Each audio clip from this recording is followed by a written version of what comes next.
India news सबसे पहले देश आपके साथ मैं रचना बंसल। खबरों की शुरुआत और सबसे पहले जो बात है वो गोल्डी बराड़ केस से जुड़ी हुई है। गैंगस्टर गोल्डी बराड़ की मौत पर सस्पेंस अभी भी बना हुआ है। कल दिन भर मीडिया में खबरें चलती रही कि गोल्डी बराड़ की हत्या हो गई है, मारा गया है, लेकिन गोल्डी बराड़ की हत्या महज अफवाह निकली है, ऐसी जानकारी अभी अभी मिली है। गोल्डी बराड़ की जो हत्या है वो सच नहीं है, ये अमेरिकी पुलिस दावा कर रही है। अमेरिका की पुलिस ये भी कह रही है मारा गया युवक गोल्डी बराड़ नहीं है, ये हम दावे के साथ कह सकते हैं, ये पुष्टि हम करते हैं कि मारा गया शख्स गोल्डी बराड़ नहीं है। गोल्डी बराड़ के मारे जाने की खबरों को लेकर दिन भर मीडिया में सुर्खियां सामने आती रही। गोल्डी बराड़ की किस तरीके से मौत हुई है, किस तरीके से हत्या की गई है, विरोधी गैंग के जरिए कैसे हमला किया गया है, ये सभी बातें कल दिन भर चर्चा का विषय रही। लेकिन शाम होते होते फिर खबरें निकलकर सामने आने लगी और बीती रात में ही अमेरिकी पुलिस की तरफ से ये दावा किया गया कि ये जो खबरें हैं इनमें किसी भी तरह की कोई सच्चाई नहीं है। ऐसे में सवाल ये भी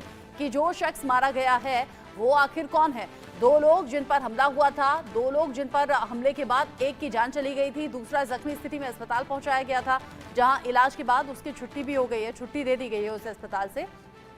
लेकिन जो मारा गया शख्स है वो अगर गोल्डी बराड़ नहीं है तो आखिर कौन है, ऐसे कई सवाल लगातार बने हुए हैं। सिद्धू मूसेवाला हत्याकांड का जो मास्टरमाइंड था गोल्डी बराड़ था। ऐसे में गोल्डी बराड़ की मौत की खबर, गोल्डी बराड़ की हत्या की खबर दिन भर सोशल मीडिया पर छाई रही, लोग इसके बारे में बात करते रहे। सिद्धू मूसेवाला की हत्या का मास्टरमाइंड गोल्डी बराड़ क्या वाकई मारा गया? मौत का सच आखिर है क्या? गोल्डी बराड़ क्या जिंदा है या फिर वो मारा गया है? ये सवाल बन ही रहे थे, इन सब को लेकर सस्पेंस बना हुआ था। इन सब के बीच में अमेरिकी पुलिस ने किया है बड़ा दावा और अमेरिका की पुलिस ये कह रही है, दावे के साथ हम कह सकते हैं कि जो मारा गया शख्स है वो गोल्डी बराड़ नहीं है। इस वक्त का ताजा अपडेट, इस वक्त की बड़ी खबर। इस खबर को लेकर जावेद हुसैन ज्यादा अपडेट के साथ जुड़ गए हैं, साथ ही साथ विपिन परमार भी मेरे सहयोगी मेरे साथ में जुड़े हुए हैं। एलएन राव पूर्व डीसीपी दिल्ली पुलिस भी हमारे साथ जुड़े हुए हैं। विपिन, सबसे पहले मैं आपका रुख करूंगी। गोल्डी बराड़ के मारे जाने की खबरें कल दिन भर मीडिया में थी, लेकिन अमेरिकी पुलिस अब दावा कर रही है जो मारा गया है वो गोल्डी बराड़ है ही नहीं तो फिर और कौन है? देखिए, बिल्कुल अमेरिकन पुलिस की ओर से ये दावा किया गया है कि जो व्यक्ति मारा गया है वो अफ्रीकन मूल का रहने वाला था और अफ्रीकन मूल का ये व्यक्ति जो है ये गोल्डी बराड़ की तरह जो है देखने में जो है कहीं बहुत ज्यादा समानता थी और इसी को लेकर वहां से गुजर रहे एक पंजाबी युवक की ओर से इस बाबत जो है ये बात फैला दी कि गोल्डी बराड़ जो है वो मारा गया है। इस बात को लेकर जो है कल से ही पशुपेश चल रहा था कि क्या गोल्डी बराड़ की हत्या हो गई है, क्योंकि जब भी गैंग कल्चर आप अगर रिसेंट पास्ट में जाएं, जो गैंगस्टर्स की गैंग वॉर होती है, लाजमी सी बात है क्योंकि राइवल गैंग्स जो हैं वो इस पर जो है वो अपना क्लेम लेने के लिए या फिर अपनी रिस्पॉन्सिबिलिटी लेने के लिए जो है तुरंत सोशल मीडिया पोस्ट जो है अपडेट कर देते हैं। अब ऐसे में गोल्डी बराड़ लॉरेंस बिश्नोई गैंग के साथ जुड़ा हुआ था, सिद्धू मूसेवाला हत्याकांड का मास्टरमाइंड था, लेकिन गोल्डी की हत्या के बाद किसी भी गैंग की ओर से, राइवल गैंग की ओर से, चाहे वो बम्बीहा ग्रुप हो या कोई और आउटफिट हो, उनकी ओर से किसी भी तरह की कोई रिस्पॉन्सिबिलिटी जो है वो नहीं ली गई। ऐसी परिस्थिति में अब अमेरिकन पुलिस को आगे आना पड़ा है और ये स्पष्टीकरण दिया गया अमेरिकन पुलिस की ओर से कि जो व्यक्ति मारा गया वो देखने में भले ही गोल्डी बराड़ की तरह दिखता था, लेकिन ये व्यक्ति जो है वो अफ्रीकन मूल का रहने वाला था। अब ऐसी परिस्थिति में लगातार जो क्योंकि मोस्ट वांटेड क्रिमिनल्स में है, गैंगस्टर्स में है, देश की ओर से भी जो है वो जो लुकआउट नोटिसेस जो हैं, रेड नोटिसेस जो हैं वो जारी किए गए हैं, लेकिन अभी तक अगर बात करें तो इस बात को लेकर जो तस्दीक हुई है कि गोल्डी बराड़ की हत्या को लेकर जो खबरें चल रही थी कि गैंग वॉर में जो है वो मारा गया, और कल ये भी खबरें आ रही थी कि लखवीर लंडा और अर्शदीप डल्ला गैंग की ओर से जो है वो इस पूरी हत्याकांड को अंजाम दिया गया है, उन खबरों पर अमेरिकन पुलिस की ओर से जो है वो विराम लगाने का काम किया गया। लेकिन अभी भी तमाम चीजें हैं, इन्वेस्टिगेशन जो है वो अपने स्तर पर, क्योंकि जब इंटरनेशनल मैटर्स होते हैं तो लाजमी सी बात है कि भारतीय एजेंसियां भी और जो पंजाब पुलिस है वो भी in coordination with American police ये तमाम इन्वेस्टिगेशन जो है वो किया जाएगा। आइडेंटिफिकेशन को लेकर जो है वो तमाम चीजें जो है वो तस्दीक के लिए जो है वो मांगी जरूर जाएंगी। तो अब ऐसे में ये स्थिति जो है वो कहीं ना कहीं क्लियर हुई है। ऑफिशियल स्टेटमेंट जो है वो अमेरिकन पुलिस का आया है और उसमें स्पष्ट कहा गया है कि गोल्डी बराड़ बड़ा गैंगस्टर और सिद्धू मूसेवाला हत्याकांड का साजिश रचने वाला मुख्य आरोपी भी, ऐसे में भारत सरकार की भी नजर, जांच एजेंसियों की भी नजर, ऐसे में मारे जाने की जब खबर सामने आई तो कान सभी के खड़े हो गए। जावेद हुसैन भी मेरे साथ में है। जावेद, अभी तक का इन्वेस्टिगेशन क्या कह रहा है? क्या अमेरिकी पुलिस की तरफ से किया गया दावा 100% सच है? लेकिन गोल्डी बरार एक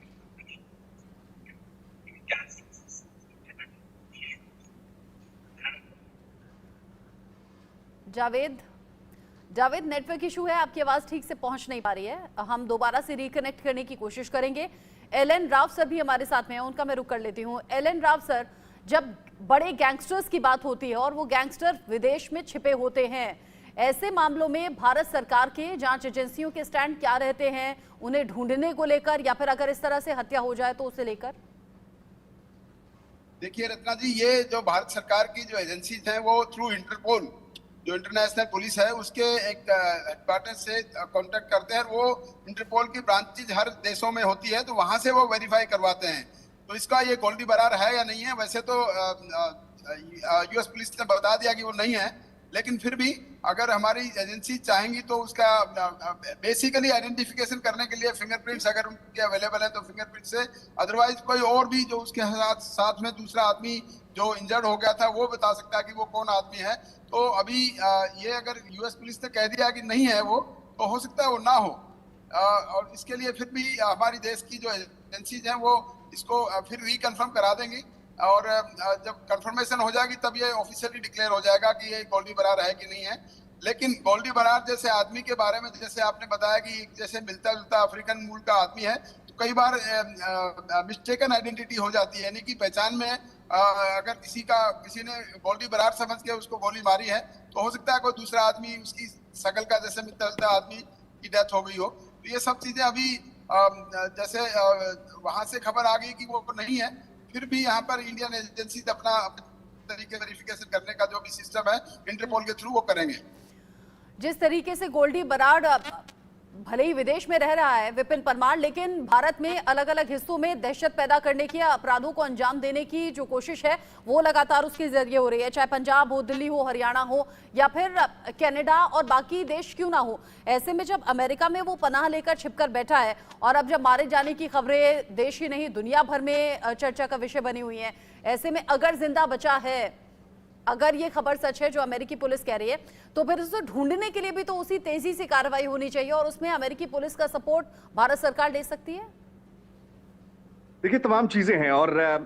गोल्डी बरार जो है वो शातिर गैंगस्टर्स में है। जब इसके कजन ब्रदर गुरलाल बरार की हत्या की गई थी, उसके बाद ये जो है वो तमाम गैंगस्टर्स के कांटेक्ट में आकर जो है, क्योंकि लॉरेंस का काफी करीबी जो है वो गोल्डी माना जाता था, दोनों जो हैं वो छात्र संघ राजनीति के साथ जो है वो जुड़े हुए थे और एकाएक गैंग कल्चर की दुनिया में जब ये गए तो गोल्डी बरार जो है उसके जब चचेरे भाई गुरलाल बरार जो कि पंजाब यूनिवर्सिटी में जिसकी ओर से इलेक्शन भी लड़ा गया था स्टूडेंट ऑर्गेनाइजेशंस का, उसकी हत्या के बाद जो है वो गोल्डी जो है गैंग एक्टिविटीज में जो है वो काफी एक्टिव हुआ और कई वारदातों को, क्योंकि उस समय एक सिलसिला चला था गैंग वॉर्स का और उस समय कई गैंगस्टर्स जो हैं गैंग वॉर के चलते जो है मारे गए थे। उसके बाद गोल्डी बरार जो है वो कनाडा जो है वो भाग गया था। अब जब सिद्धू मूसेवाला की हत्या की जो है पूरी मास्टरमाइंड के तौर पर जब देखा गया तो तब ये खबरें आई थी कि कनाडा में बैठकर जो है गोल्डी बरार की ओर से जो है ये तमाम साजिश जो है वो रची गई। लेकिन उसके बाद जिस तरह से ये गैंगस्टर्स अपने जो इलाके हैं या फिर अपने जो टेरिटरीज हैं उनको बदलते रहते हैं, एक देश से दूसरे देश में भाग जाते हैं, तो ऐसे में इंटरपोल और जो राष्ट्रीय एजेंसियां होती हैं उनके लिए इनको ट्रैक कर पाना जो है बेहद मुश्किल होता है। तो ऐसी परिस्थिति में अब अमेरिका में जिस तरह से ये खबरें आई हैं, अब ये तस्दीक करनी होगी बिल्कुल, जिस तरह से हमारे साथ जो जुड़े एक्सपर्ट हैं उनकी ओर से बताया गया है कि जो इंटरपोल है फिंगरप्रिंट्स के माध्यम से कर सकते हैं, जो आदमी इंजर्ड हुआ उससे भी जो है आइडेंटिफिकेशन जो है वो करवाई जा सकती है। लेकिन तमाम चीजों में सबसे बड़ी चीज ये है कि एक होड़ रहती है गैंग कल्चर में जो रिस्पॉन्सिबिलिटी लेने की, या फिर जो इस तरह की कोई वारदात को अंजाम किसी गैंग की ओर से राइवल गैंग के लिए किया जाता है तो लाजमी सी बात है वो रिस्पॉन्सिबिलिटी सोशल मीडिया पर ली जाती है। अब ऐसे में ना तो लॉरेंस गैंग की ओर से कोई प्रतिक्रिया आई है, लॉरेंस गैंग पूरी तरह से चुप्पी साधे बैठी है क्योंकि लॉरेंस के साथ एसोसिएटेड गोल्डी बरार है, वो जो है कनाडा और बाहरी देशों में बैठकर पूरा का पूरा गैंग कल्चर जो है पूरा गैंग का नेटवर्क जो है वो पंजाब में और देश के अलग अलग कोनों में चला रहा है। तो ऐसी परिस्थिति में दूसरी गैंग्स जो राइवल गैंग्स है, क्योंकि बबीहा गैंग के साथ सीधी सीधी राइवलरी जो है वो लॉरेंस ग्रुप की है, अब ऐसी परिस्थिति में किसी भी गैंग की ओर से रिस्पॉन्सिबिलिटी ना तो ली गई है और ना अभी तक जो है किसी की ओर से ये कहा गया है कि ये गोल्डी बराड़ ही था, यानी कि लॉरेंस बिश्नोई गैंग की ओर से भी कुछ अभी तक कोई स्टेटमेंट नहीं आया है। तो ऐसी परिस्थिति में अब फिलहाल की अगर बात करें तो अमेरिकन पुलिस की ओर से, क्योंकि आइडेंटिफिकेशन जो प्रिलिमिनरी इन्वेस्टिगेशन रहती है उसमें स्पष्ट तौर पे ये कहा गया है कि अफ्रीकन मूल का कोई व्यक्ति था जो कि लुक अलाइक था, जो कि दिखता था गोल्डी बराड़ की तरह। अब ये तमाम चीजें जो है वो तस्दीक जो है वो जो फॉरेंसिक एविडेंस जो रहते हैं, चाहे वो फिंगर प्रिंट्स हो, चाहे तमाम तरह की डीएनए टेस्टिंग्स हो, उसके माध्यम से जो है कहीं ना कहीं कंफर्मेशन होता है। लेकिन अभी फिलहाल की बात यही है कि इस चीज को लेकर एक स्पष्टीकरण अमेरिकन एजेंसीज या अमेरिकन पुलिस की ओर से जरूर आया है, लेकिन लाजमी सी बात है कि जिस तरीके का या जिस स्तर का ये गैंगस्टर है उस तरीके से अगर बात करें तो राष्ट्रीय एजेंसियां लाजमी सी बात है इस बात को लेकर पक्की तस्दीक करना चाहेंगी कि क्या मरने वाला गोल्डी बराड़ है। लेकिन अमेरिकी पुलिस कह रही है कि नहीं, जो मारा गया है वो गोल्डी बराड़ नहीं है। लेकिन विपिन बता रहे हैं कि अगर फिर भी ये दावा होता है कि नहीं, मरने वाला शख्स गोल्डी बराड़ ही है, तो आगे किस तरीके से जांच हो सकती है, कैसे ये क्लैरिफाई हो सकता है, वो विपिन ने तरीके बता दिए। लेकिन एलन राव सर, चूंकि आप पूर्व डीसीपी दिल्ली पुलिस में जिम्मेदारी संभाल चुके हैं, तो आपसे मैं ये भी जानना चाहूंगी, क्योंकि गोल्डी बराड़ जो भारत विरोधी गतिविधियों को अंजाम देता रहा है, भारत में अलग अलग जगह अपराधों में उसकी इन्वॉल्वमेंट पाई गई है, इसी साल केंद्र सरकार ने उसे आतंकवादी भी घोषित कर दिया। विदेश में छिपकर जरूर बैठा है, अमेरिका में छिपकर बैठा है, लेकिन वहां रहते हुए भी कनाडा, फिलीपींस, रूस जैसे कई ऐसे देश हैं जहां खून बहा रहा है और गैंग वॉर वहां पर भी उसकी चल रही है। ऐसे में जब इंटरनेशनल लेवल पर ये इतना बड़ा गैंगस्टर साबित हुआ, क्या ये पॉसिबल नहीं है भारत सरकार उन देशों की सरकार से ताल्लुक रखे, वहां से कुछ साझा ऑपरेशन चलाए जा सके ताकि गोल्डी बराड़ पकड़ा जाए, या तो जिंदा या तो मुर्दा? जी बिल्कुल संभव है ये, और मैं समझता हूँ कि जहां जहां जिस केस में वांटेड है, जैसे पंजाब पुलिस में वांटेड है, सिद्धू मूसेवाला मर्डर केस का मास्टरमाइंड बताया जा रहा है, वहां की पुलिस एमएचए के through, ministry of home affairs के थ्रू एमईए को कांटेक्ट करो, और एमईए इंटरपोल के थ्रू इससे कांटेक्ट करने के बाद अगर हमारे देश में वहां पर इसको अरेस्ट हो सकता है, रेड कॉर्नर नोटिस या दूसरे जो इंटरपोल के जितने भी नोटिस हैं, जो कंसर्न नोटिस है, उसके हिसाब से उसको अरेस्ट वहां पर करके, अगर हमारे यूएस के साथ में डेफिनेटली संधि है कि वो कोई भी अपराधी वहां पर है उसको बाद में इंडिया लाया जा सकता है, क्योंकि ट्रायल यहाँ होगा उसका, क्योंकि ऑफेंस जो है वो इंडिया में हुआ, तो वहां से कोऑर्डिनेशन की जरूरत है। हमारे एमईए, एमएचए और ये सारे कोऑर्डिनेट अगर इंटरपोल के through US agencies, US investigating agencies या यूएस पुलिस के साथ करेंगे तो वहां से इसको लाया जा सकता है। और मैं समझता हूं कि इसकी प्रक्रिया चल चुकी होगी, और क्योंकि ये प्रोसेस थोड़ा लंबा होता है इसलिए इसमें थोड़ा डिले लग रही है। अगर ये वांटेड है तो जो प्रोसीजर है इसमें, कोर्ट का प्रोसीजर है, इसका वारंट यहाँ निकाला जाएगा, उसके बाद वारंट, नॉन बेलेबल वारंट होगा, उसके बाद इसको एमईए के थ्रू इसको इंटरपोल को भेजा जाएगा, इंटरपोल वहाँ की पुलिस को कांटेक्ट करेगी, वहाँ पर जो इसकी प्रक्रिया है उसके प्रक्रिया के हिसाब से उसको अगर ट्रेस कर लिया जाए, वहाँ पर ट्रेस करने के बाद में उसको अरेस्ट किया जाए on the request of Indian police, तो उसको डिपोर्ट किया जा सकता है यहाँ पर एज पर, अगर